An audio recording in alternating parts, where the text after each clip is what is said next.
After a day of historic mobilization, a vow to intensify the fight. Tuesday brought the sixth and largest day of demonstration so far as protesters across France said no to President Emmanuel Macron's plan to raise the national retirement age from 62 to 64. Oh, the people said no. And then they got out there and let it be known that they're not gonna take this. They're not gonna take this from this president. There were over 1 million protesters marching in solidarity all across the country. That's it.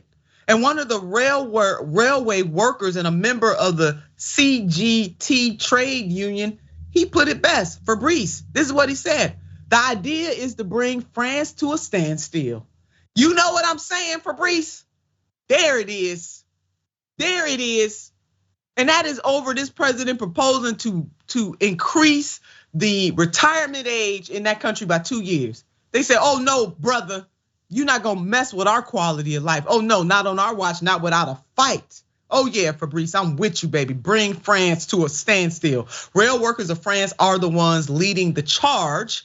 We could have had leadership of the charge right here in the United States of America, but the 117th Congress and this administration stopped the rail workers. They wasn't even trying to, they were just asking for a paid sick leave. That's what they were asking for.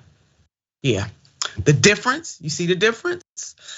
Rail unions called for rolling open-ended strikes, which could affect all national trains as well as international routes, including the Eurostar.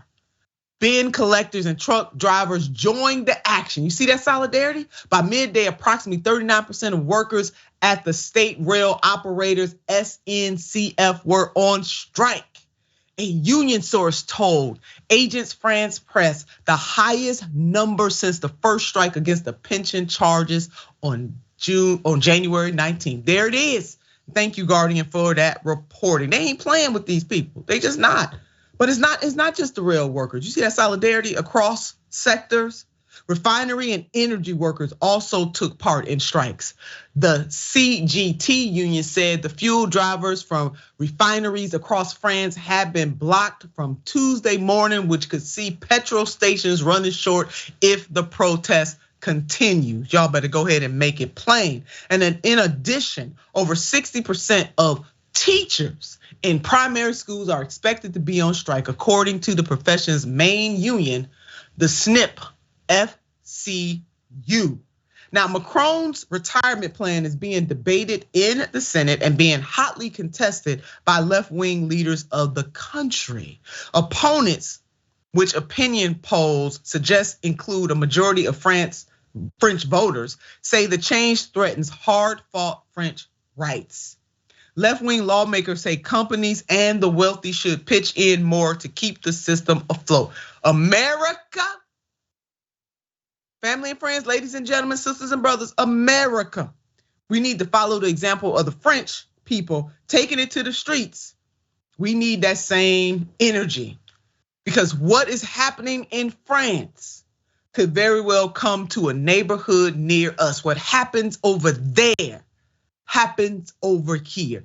Just check out this headline. Republicans are working on making 70 the new Social Security retirement age. Action Jackson. France got us, baby. They doing that.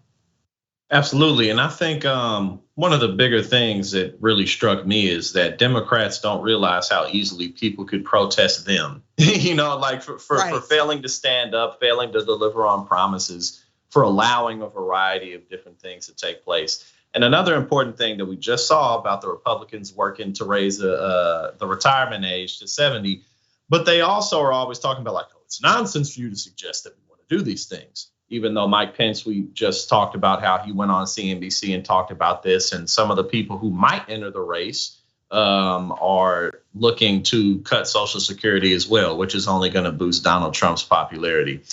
But 100%, we have to come together more as a people, and not just for this presidential election, but just in general, because we don't have time to waste. We don't have many more opportunities to just allow corporate Democrats to just have the power and have the reins.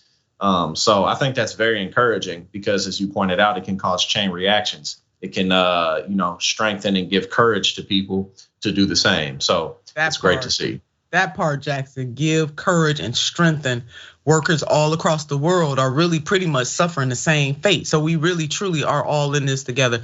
Good on the French citizens for not sitting idly by like we do here in the United States of America and taking it, and also for not worshiping their politicians. Thank you, France. We definitely need to take a note from that, because we got a cult on the right and a cult on the left here in the United States of America. Just boggles my mind.